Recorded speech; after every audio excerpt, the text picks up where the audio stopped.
एक जंगल में एक लोमधी और सारस रहते थे। दोनों में गहरी मित्रता थी। एक दिन लोमधी ने सारस को देखा और वह कहने लगी, सारस भाई, राम राम, कैसे हो? सारस बोला, लोमधी बहन, मैं तो अच्छा हूं, तुम अपनी बताओ। लोमधी और सारस लोमधी को शरारत सूझी और वह कहने लगी, सारस भाई, मैं तुम्हें अपने घर दावत पर बुलाना चाहती हूं। कल तुम मेरे घर भोजन करने आना। दूसरे दिन सारस लोमधी के घर भोजन करने पहुंचा। दोनों ने एक दूसरे को राम राम बोला और फिर मीठी मीठी बातें करने लगे। कुछ देर बाद लोमड़ी दो परातों में बहुत पतली खिचड़ी बनाकर ले आई और वह सारस से बोली, सारस भाई, आओ खाना खाएं।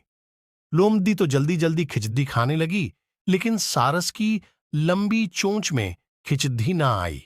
उसे खिचड़ी ना खाते देख लोमड़ी मन ही मन बहुत खुश हुई और झूठी चिंता दिखाते हुए सारस से पूछने लगी कि क्या बात है, तुम्हें पसंद नहीं आया? सारस लोमड़ी की चालाकी समझ गया और थोड़ी देर बात करने के बाद उसने लोमड़ी को बोला कि कल तुम मेरे घर खाने पर जरूर आना। लोमड़ी ने कहा, हां, मैं जरूर आऊंगी। सारस ने मछलियां पकाकर दो तंग मुंह की सुराहियों में डाल दी। जब लोमड़ी आई तो दोनों ने एक दूसरे को राम राम करी और बातें करने लगे। कुछ देर बाद सारस सुराही उठा लाया।